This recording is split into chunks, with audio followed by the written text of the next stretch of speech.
Hello friends, അപ്പോൾ ഇന്ന് നമുക്ക് ഒരു ഹെൽത്തി ആയിട്ടുള്ള ഒരു തോരൻ വെച്ചാലോ. ഇതിൽ ചെറുപയർ മുളപ്പിച്ചതാണ് ആഡ് ചെയ്തിരിക്കുന്നത്.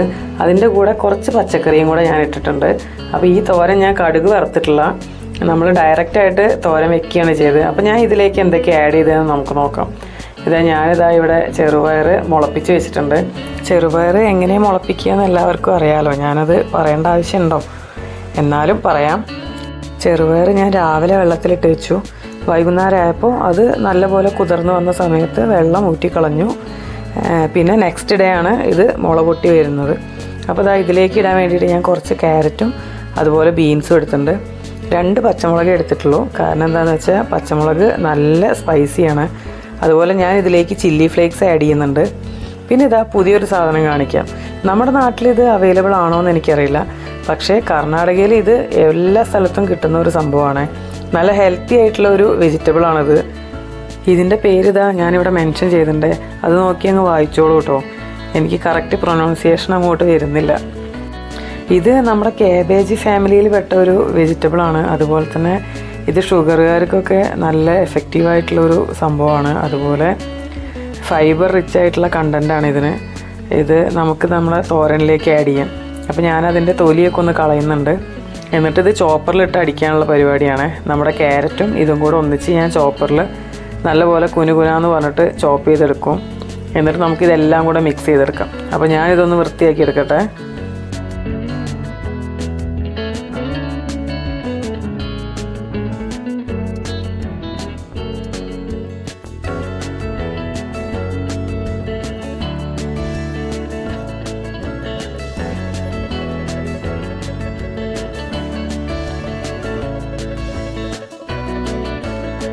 അപ്പോൾ ഇത് ഞാൻ വൃത്തിയാക്കി എടുത്തിട്ടുണ്ട്. ഇനി അടുത്തത് നമ്മുടെ ബീൻസാണ്. അപ്പോൾ ബീൻസ് എനിക്ക് ഇഷ്ടമില്ലാത്തൊരു പച്ചക്കറിയാണ്. കഴിക്കാനല്ല കേട്ടോ, നന്നാക്കാൻ. ഇതിൻ്റെ തലയും വാലും കളഞ്ഞ് ഇത് അരിഞ്ഞെടുക്കാൻ ഭയങ്കര മടിയാണ് എനിക്ക്. അപ്പോൾ ഇതിൻ്റെ തലയും വാലും കളയുന്നത് ഇതുപോലെയാണ് ഇതാണ് എനിക്ക് ഈസി ആയിട്ട് തോന്നിയിട്ടുള്ളൊരു മെത്തേഡ്. അപ്പോൾ ഞാനിപ്പോൾ ഇത് ഇങ്ങനെയാണ് ചെയ്യാറ്. പയറാണെങ്കിലും നമുക്ക് കത്രിക വെച്ച് ഇതുപോലെ കളയാം കേട്ടോ. ഈസി ആയിട്ട് പെട്ടെന്ന് പരിപാടി തീരും നമ്മുടെ. ഈ തോരനിലേക്ക് നമുക്ക് വേണമെങ്കിൽ കാബേജ് ആഡ് ചെയ്യാം കേട്ടോ. അതുപോലെ വേറെ പച്ചക്കറികൾ വേണമെങ്കിൽ ആഡ് ചെയ്യാം. അതായത് ബീട്രൂട്ട് വേണമെങ്കിൽ ആഡ് ചെയ്യാം. ആഡ് ചെയ്ത് കഴിഞ്ഞാൽ പിന്നെ എല്ലാം നമുക്കൊരു റെഡ് മയത്തിലായിരിക്കും കിട്ടുന്നത്. ഇപ്പോൾ ഇത്രയും പച്ചക്കറികളാണ് ഇതിലേക്ക് ആഡ് ചെയ്ത് കൊടുക്കുന്നത്. ബീൻസും ക്യാരറ്റും പിന്നെ നമ്മുടെ ഈ ഒരു സ്പെഷ്യൽ ഐറ്റം, അത് നമ്മുടെ കാബേജിന് പകരമാണ് ഞാൻ ആഡ് ചെയ്യുന്നത്. കാബേജ് ഉണ്ടെങ്കിൽ നമുക്ക് കാബേജ് ആഡ് ചെയ്യാം കേട്ടോ. പിന്നെ നമ്മുടെ മുളപ്പിച്ച ചെറുപയറും. അപ്പോൾ ക്യാരറ്റും നമ്മുടെ കോൾറാബി എന്ന് പറഞ്ഞ നമ്മുടെ വെജിറ്റബിളും കൂടെ ചോപ്പറിലിട്ട് നല്ലപോലെ നൈസായിട്ട് ചോപ്പ് ചെയ്തെടുത്തിട്ടുണ്ട്. ഇനി ഇത് നമുക്ക് നമ്മുടെ ചട്ടിയിലേക്ക് മാറ്റാം. അതുപോലെ തന്നെ നമ്മൾ അരിഞ്ഞ് വെച്ചിരിക്കുന്ന ബീൻസും ചെറുപയർ മുളപ്പിച്ച് വെച്ചിരിക്കുന്നതും എല്ലാം നമ്മുടെ പാനിലേക്ക് തട്ടാം. നമ്മൾ ഏത് പാനിലാണോ തോരൻ ഉണ്ടാക്കാൻ പോകുന്നത് അതിലേക്ക് അങ്ങ് തട്ടിയിടാം. അപ്പോൾ ഈ ഒരു നോൺ സ്റ്റിക്കിൻ്റെ പാനാണ് എടുക്കുന്നത്. ഇതാകുമ്പോൾ നമുക്ക് അടിയിൽ പിടിക്കാതെ നമുക്ക് കിട്ടും. അപ്പോൾ ഞാൻ ചെറുപയർ ആഡ് ചെയ്തു, അതുപോലെ ബീൻസ് ആഡ് ചെയ്തു. നമുക്ക് എടുത്തു വെച്ച പച്ചമുളക് മുറിച്ചിടാം. ഇനി ഇതിലേക്ക് ഞാൻ ആഡ് ചെയ്യുന്നത് ഉപ്പാണ്. അപ്പോൾ ഞാൻ ഉപ്പിടുന്നത് എങ്ങനെയാണെന്ന് വെച്ചിട്ടുണ്ടെങ്കിൽ എല്ലാ സൈഡിലേക്കും കുറച്ച് ഇട്ട് കൊടുക്കും. അങ്ങനെയാണ് എനിക്ക് ഉപ്പിൻ്റെ അളവ് കറക്റ്റായിട്ട് കിട്ടുന്നത്. ഞാൻ പിന്നെ രണ്ടാമത് എനിക്ക് ഉപ്പിടേണ്ട ഒരു ആവശ്യം വരാറില്ല. ഇതുപോലെയാണ് കേട്ടോ ഞാൻ ഉപ്പിടാറ്. എനിക്കിത് ശീലമായത് കാരണം ഇതുപോലെ ഇട്ടാലേ എൻ്റെ കണക്കങ്ങ് ശരിയാവുള്ളൂ. അപ്പോൾ ഇങ്ങനെ ഇട്ട് കഴിഞ്ഞാൽ രണ്ടാമത് എനിക്ക് ഉപ്പിടേണ്ട ആവശ്യം വരാറില്ല. അതുപോലെ തന്നെ ഉപ്പ് കൂടുതലാവാറുമില്ല കേട്ടോ. ഞാൻ എല്ലാ പൊടികളും ഇതുപോലെ തന്നെയാണ് ആഡ് ചെയ്യുന്നത്. അപ്പോൾ മഞ്ഞൾപ്പൊടി ആഡ് ചെയ്ത് കൊടുത്തിട്ടുണ്ട്. ഇനി ഇതിലേക്ക് ഞാൻ ഒരു പിടി നാളികേരം ആഡ് ചെയ്ത് കൊടുക്കുന്നുണ്ട്. ഇനി ഇതിലേക്ക് ഞാൻ ആഡ് ചെയ്യുന്നത് കറിവേപ്പിലയാണ്. ഇനി നമുക്ക് നല്ലപോലെ മിക്സ് ചെയ്തെടുക്കാം. അതിന് ശേഷം നമുക്കിത് സ്റ്റൗവിലേക്ക് കയറ്റി വയ്ക്കാം. ഇനി ഇതിലേക്ക് ഞാൻ ആഡ് ചെയ്യുന്നത് 1.5 ടേബിൾ സ്പൂൺ വെളിച്ചെണ്ണയാണ് കേട്ടോ. അപ്പോൾ വെളിച്ചെണ്ണ ഒഴിക്കുമ്പോഴാണ് നമുക്ക് നമ്മുടെ ഒരു ടേസ്റ്റൊക്കെ വരുന്നത്. ഇവിടെ എല്ലാവരും സൺഫ്ലവർ ഓയിലാണ് തോരൻ ഉണ്ടാക്കാനാണെങ്കിലും എന്തിനാണെങ്കിലും ഉപയോഗിക്കുന്നത്. ഇവിടെ 1.5 ടേബിൾ സ്പൂൺ വെളിച്ചെണ്ണ ഒഴിച്ചു കൊടുത്തിട്ടുണ്ട്. ഇനി അതിലേക്ക് വെളിച്ചെണ്ണ ഒന്നും ആഡ് ചെയ്യുന്നില്ല, ആകെ ഇത്രേ ആഡ് ചെയ്യുന്നുള്ളൂ. കടുക് പൊട്ടിക്കുന്നില്ല, അതുപോലെ വറ്റൽമുളക് ഇടുന്നില്ല. അതിന് പകരം ഞാൻ ചില്ലി ഫ്ലേക്സ് ആഡ് ചെയ്ത് കൊടുക്കുന്നുണ്ട്. അപ്പോൾ ആ ചില്ലി ഫ്ലേക്സിൻ്റെ എരിവ് തന്നെ ഈ തോരൻ്റെ എല്ലാ സൈഡിലും ഉണ്ടാവും. നല്ലപോലെ ഇത് മിക്സ് ചെയ്തെടുത്തതിന് ശേഷം ഞാനിത് സ്റ്റവിലേക്ക് വെക്കുകയാണ്. ഇനി ഇത് എങ്ങനെയാണ് കുക്ക് ചെയ്യുന്നതെന്ന് വെച്ചാൽ അടച്ചു വെച്ചിട്ടാണ് വേവിക്കുന്നത്. ഇതിലേക്ക് ഒരു തുള്ളി വെള്ളം പോലും ഞാൻ ആഡ് ചെയ്ത് കൊടുക്കുന്നില്ല. അടച്ചു വെച്ച് വേവിക്കുന്ന സമയത്ത് വരുന്ന ആ ആവിയിലിരുന്നിട്ട് ആണ് എനിക്ക് ഈ ഒരു തോരൻ റെഡി ആയിട്ട് കിട്ടുന്നത്. അങ്ങനെയാണ് എപ്പോൾ നമ്മൾ തോരൻ ഉണ്ടാക്കുമ്പോഴും മെഴുക്ക് വരട്ടി ഉണ്ടാക്കുമ്പോഴും എന്ത് ഇതുപോലെ കുക്ക് ചെയ്യുന്ന സമയത്ത് അടച്ചു വെച്ച് വേവിക്കാൻ ശ്രമിക്കുക. അതുപോലെ ഇതിൽ വെള്ളം ഒഴിക്കാതെ കുക്ക് ചെയ്യാൻ മാക്സിമം ശ്രമിക്കുക. അപ്പോഴാണ് നമ്മുടെ തോരന് നല്ല അടിപൊളി ടേസ്റ്റ് വരുന്നത്. അപ്പോൾ ഞാനിതൊരു 5 മിനിറ്റ് അടച്ചു വെച്ച് വേവിക്കും. ഇടയ്ക്കൊന്ന് ഇളക്കിയിട്ട് കൊടുക്കും, വീണ്ടും അടച്ചു വെച്ച് വേവിക്കും.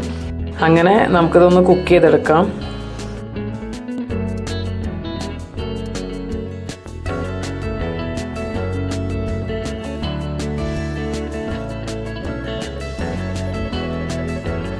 ഇപ്പോൾ ഇതാ ഒരു 5 മിനിറ്റ് ഞാനിത് അടച്ചു വെച്ച് കുക്ക് ചെയ്തിട്ടുണ്ട്. ഇനി ഇതൊന്ന് ഇളക്കിയിട്ട് കൊടുക്കാം.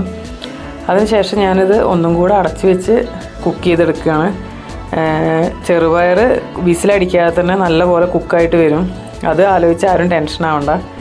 അപ്പോൾ ഇനി ഇത് നമുക്ക് ഒന്നും കൂടെ അടച്ചു വെച്ച് വേവിക്കാം.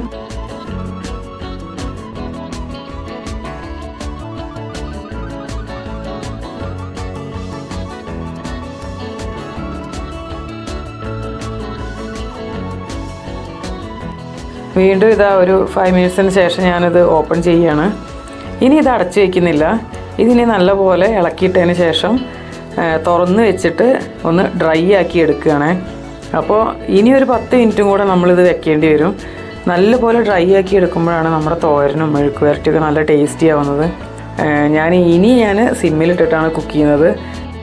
ഒരു 10 മിനിറ്റ് കൂടെ ഞാനിത് തുറന്ന് വെച്ച് കുക്ക് ചെയ്യുന്നുണ്ട്. അപ്പോൾ സിമ്മാക്കി വെച്ച് ഒരു 10 മിനിറ്റ് കൂടെ നമുക്ക് വെക്കാം. അപ്പോൾ അതിൻ്റെ ഇടയിൽ ഇതൊന്ന് ഇളക്കിയിട്ട് കൊടുക്കാൻ വിട്ടുപോകരുത്. നോൺ സ്റ്റിക്ക് ആയത് കാരണം അടി പിടിക്കുകയൊന്നുമില്ല, എന്നാലും നമ്മളൊന്ന് ഇളക്കിയിട്ട് കൊടുക്കണം ഇടയ്ക്ക്.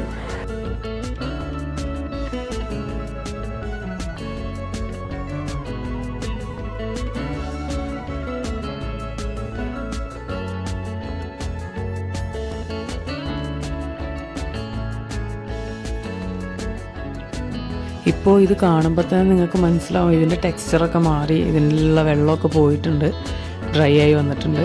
ഞാൻ കുറച്ച് നേരം കൂടെ ഇത് സ്റ്റൗവിൽ ഇതുപോലെ തന്നെ വെച്ച് കൊടുക്കുകയാണ്. ഒന്നും കൂടെ ഡ്രൈ ആക്കി എടുക്കുകയാണ്.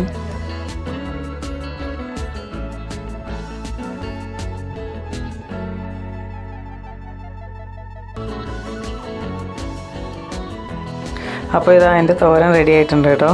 നല്ലപോലെ ഡ്രൈ ആയി തോരൻ നല്ല ഉഷാറായിട്ട് വന്നിട്ടുണ്ട്. അപ്പോൾ ഇത് നമുക്കിനി ചോറിൻ്റെ കൂടെ സെർവ് ചെയ്യാം, അല്ലെങ്കിൽ നമുക്ക് വെറുതെ കഴിക്കാൻ ഇഷ്ടമാണെങ്കിൽ വെറുതെ കഴിക്കാം. ഇവിടെ ഞാൻ വെറുതെ കോരി കഴിക്കാറുണ്ട് ഉപ്പേരിയൊക്കെ. ഞങ്ങൾക്ക് ഇവിടെ ചോറിനേക്കാൾ കൂടുതൽ വേണ്ടത് തോരനും കറിയൊക്കെയാണ്. അപ്പോൾ നിങ്ങളെല്ലാവരും ഈ ഒരു ഹെൽത്തി ആയിട്ടുള്ള തോരൻ ട്രൈ ചെയ്ത് നോക്കൂ. എങ്ങനെയുണ്ടെന്ന് എന്നോട് അഭിപ്രായം പറയാൻ മറക്കരുത്. താങ്ക്